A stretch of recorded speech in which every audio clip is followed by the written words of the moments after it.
Mga ison, mga ginikanan sa pagtuong Islam, kita ba kauna-una unsa kadali ulabay ang kusog sa tao? Mingon si Allah subhanahu wa ta'ala diha sa halang ng Quran, Allahul ladzi khalaqakum min da'fin thumma ja'ala min ba'di da'fin quwwatan thumma ja'ala min ba'di quwwatin da'fan wa shayba. Sa doon nga pagkahubad, siya mao si Allah nga naglalang kaninyo gikan sa usa ka kahimtang sa kahuyang. Unya siya mihatag kaninyo og kusog, ug unya pagkahuyang, pag-usab ug pagkaputi sa buhok. Mga igsoon, kini usa ka pahimangno, warning nga ang kinabuhi sa tao dili permanente. Kini usa ka panaw nga adunay tulo kahutong. Una, kahuyang, ang atong pagkabatanon o pagkabata. Ikaduha, ang kusog, ang atong pagkabatanon, youth. Ikatulo, pagbalik sa kahuyang, kini ang atong pagkatiguan. Ug dugang pa mingon si Propeta Muhammad sallallahu alaihi wasallam, umuru ummati min 60 sanatan ila 70 sanatan. Sa dugang pagkahubad, ang kasagaran nga edad sa akong umma kay tali sa 60 o 70 o gamay ra ang mulapas niini. Busa kung gihatagan ko ka og taas nga kinabuhi, dili lamang kini grasya, kundi usa ka pahimangno o oportunidad aron ubalik ka kang Allah subhanahu wa ta'ala. Mga igsoon, sa tulo ka hutong, adunay usa ka hutong nga labing delikado ug kana mao ang pagkabatan-on. Kini ang panahon nga sila aktibo sa usog, sa enerhiya, sa mga desisyon. O kini usa pang panahon nga ang usa ka tawo mahimong pinakaduol o pinakalayo kang Allah subhanahu wa ta'ala. Walahi, kung atong tanawon karon, subok nga balanduon, daghang kabatanunan nga Muslim ang nalumos sa dunya, nalumos sa kasugod, sa panag-away, sa panamastamas, sa daotang bisyo, o nahumaling sa mga entertainment. O ang mas sakit pa, usahay kapwa pa natong Muslim ang nag-inawayay. Mga igsoon sa Islam, adunay usa ka prinsipyo nga kinahanglan natong hinumduman. Matud pa sa atong mga ulama, kung gusto nimo makita ang kaugmaon sa usa ka umma, tanawa ang mga kabatanunan. Dinhi kinahanglan kita magmata, magbantay. Kaya ang tinuod, kitang tanan adunay responsibilidad. Kitang mga ginikanan, mga magtutudlo, mga imam, o ang tibuok komunidad, walay usa nga makalikay sa pangutana sa adlaw sa paghukom. Usa ang imong gibuhat alang sa kabatanunan sa ummah. Dili nato ikalimot, ang kalibutan karon adunay klarong target. Kini mao ang atong mga kabatanunan. Adunay sistema nga hinay-hinay nga nagapalayo kanila gikan kang Allah subhanahu wa ta'ala. Naglibot sa ilang hunahuna o nagpalayo sa ilang relihiyon. Kini dili na bag-o, nahitabo na kaniadto pa. Sama sa bingon ni Propeta Muhammad sallallahu alaihi wasallam sa istorya sa The Boy and the King sa tafsir sa Suratul Al-Buruj. Adunay usa ka hari nga nagsalig sa Salamanca aron kontrolon ang mga tao. Sa dihang hapit na mamatay ang Salamangkiro, nangita sila og mga kabatanunan aron ipasa ang kahibalo sa maong Salamangkiro. Apan ang batan-on nga napili aron pasahan sa Salamanca, samtang naglakaw siya sa matag adlaw padulong sa Salamangkiro, nakahimamat siya og usa ka alim suhito sa relihiyon nga nagdala ang kamatuoran, ang mensahe ni Allah subhanahu wa ta'ala. Mga igsoon, mao kini ang kahimtang sa atong kabatanunan karon. Makadungog sila og bakat gikan sa media, sa social media, o sa ubang pangbakat na entertainment, o makadungog usab sila og kamatuoran, maghalo. Ug moabot ang panahon nga sila kinahanglan nga mopili. Busa ang pangutana karon, pangutana kanato, gihatagan manalo sila og giya padulong sa kamatuoran sama sa gibuhat sa alim ngadto sa bata. Kay kung wala, ang kalibutan ang magtudlo kanila. Ang media, ang social media, o ang uban pang mga entertainment nga mao'y muumol sa ilang personalidad. Ang sistema ang magdikta sa ilang pagtuo. Mga igsoon sa pagtuong Islam, ang mga batanong lalaki sa istorya, katong bata, dili sayon ang iyang kahimtang. Gisilutan siya kung mali sa salamang tiro, gipupos siya sa pagtuong sa bakat, ug bisan sa iyang kaugalingong amahan, akasab-an ug latuson siya kung mali pag-uli niya sa balay. Apan bisan paniyana, padayon gihapon siya sa pagtuong sa alim, sa kamatuoran, luyo sa hinungdan nga siya, mao'y hinungdan nga mali. Nganuman, tungod kay nakita sa bata ang kahayag sa kamatuoran. Ug dinhi ang atong papel. Ipaila nato sa atong mga anak ang kahayag sa Islam.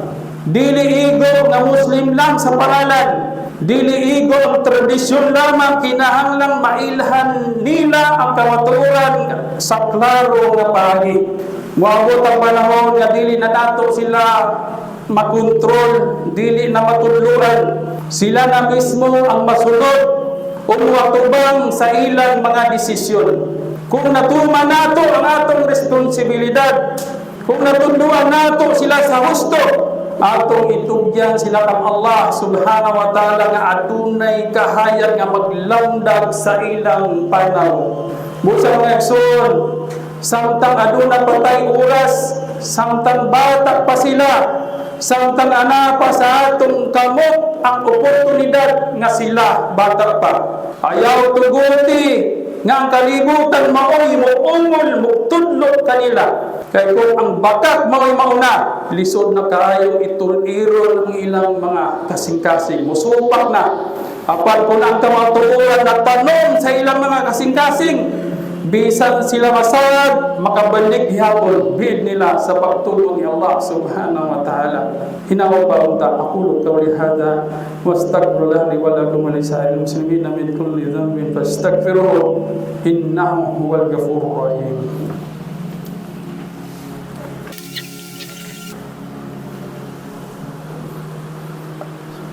Alhamdulillah, alhamdulillahi rabbil alamin, wassalatu wassalamu ala rasulillah asyrafil anbiya wal mursalin nabiyina Muhammad sallallahu alaihi wa ala alihi wa sahbihi ajmain. Amma ba'd. Mga igsoon, mga ginikanan sa pagtuong Islam, human nato makita ang tinuod nga kahimtang sa atong kabatanunan, ang ilang pagigbisog, ang ilang mga pagsulay. Pangutanaw nato ang atong mga kaugalingon. Unsa man ang atong buhaton. Unsaon nato sila mapanaligdan ug maluwas. Dili igo ang kabalaka, kinahanglan nato ang direksyon. Busa niya ang pipila ka mga tambag sa atong mga ulama, ilabi na sa atong mga kabatanunan. Una, inyong desisyonan unsay tumong sa kinabuhi. Mga igsoon, matataw adunay gipangita. Apan ang pangutana, unsa man ang imong gipangita, dunya o akhirat. Dili kini gamay nga pangutana, kini ang magbuos sa tibuok direksyon sa imong kinabuhi. Adunay giingon ang mga salaf, kung ang imong tumong mao ang akhirat, ayuhon ni Allah ang imong kahimtang ug ibutang niya ang kalinaw sa imong kasing-kasing. Apan kung ang tumong nimo mao ang dunya, pagagub-o ni Allah ang imong kahimtang ug dili ka gyud makontento. Mga igsoon, mao kini ang kamatuoran. Bisan pa ug sakto ang dalan, kung sayop ang imong direksyon, sayop ang imong desisyon, kung pilion nimo ang dunya kaysa akhirah, maligaw gihapon ka. Ana ka sa husto nga dalan nga mao ang Islam. Apan kung dili nimo kini tinuod nga pilion o sundon, posible gyud nga masaag ka gihapon sa katapusan.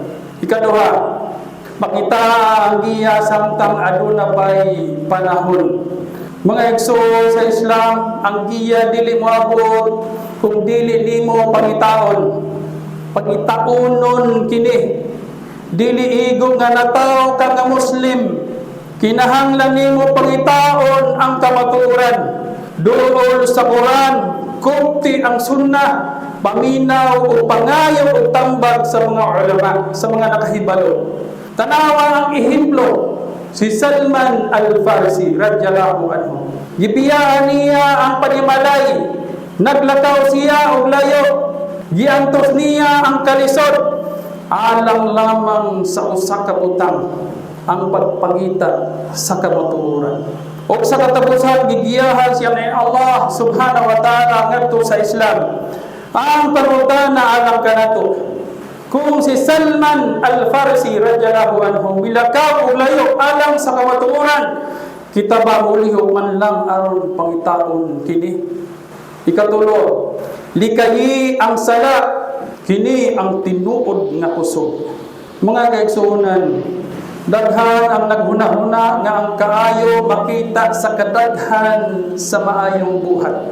Apan ang tinuod, mas importante ang paglikay sa sala kaysa pagdaghan sa voluntaryong buhat.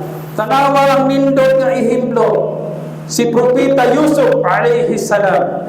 Gitintag siya, sayo ba unta pagpakasala tungod kay walay nakakita. Tanang rason para makasala niya atong higayuna. Apan usay iyang gisulti, mabasa niya sa halang ng Quran, Rabbish sijnu ahabbu ilayya mimma yad'unani ilay.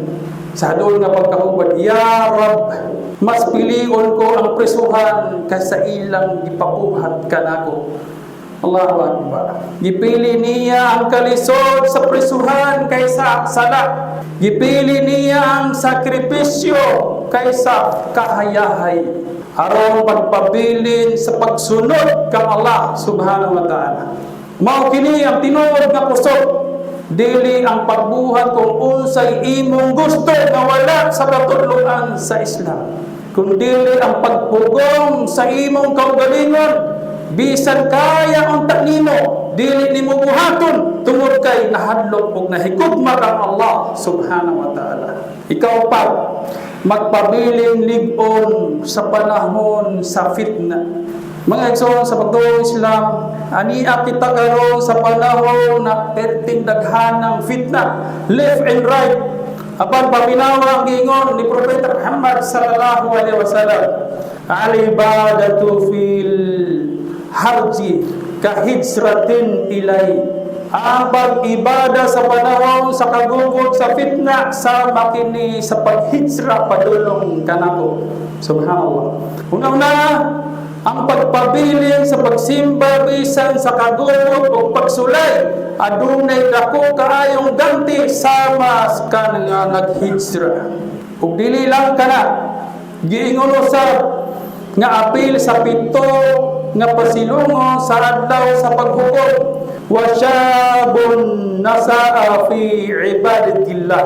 O ang usa ka batan-on nga nagdako sa pagsimba kang Allah, apil sa pito nga pasilungon sa adlaw sa paghukom. Ang mga kabatan-unan, kini ang inyong higayon. Dili angay nga ang fitna o kagubot, pagsulay, pagsubok ang makapildi kanimo. Hinuon, mahimo kini nimong gamiton ang mahimong mas lig-on, mas maayo, mas maduol ka kang Allah subhanahu wa ta'ala. Ikalima, Piliya ang kamatuoran bisan ikaw rang usa.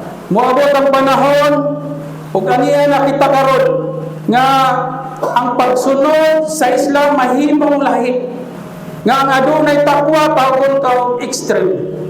Nga ang matarong tawgon og extreme lahi.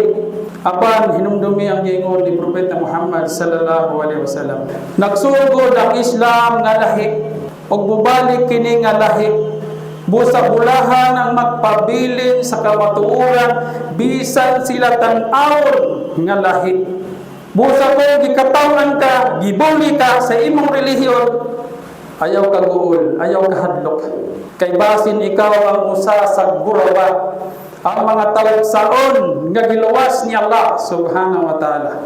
Mga igsoon sa pagtuong Islam, karon klaro na kayo ang tinuod nga pagigbisog karon alang sa kasing-kasing sa atong mga kabatanunan.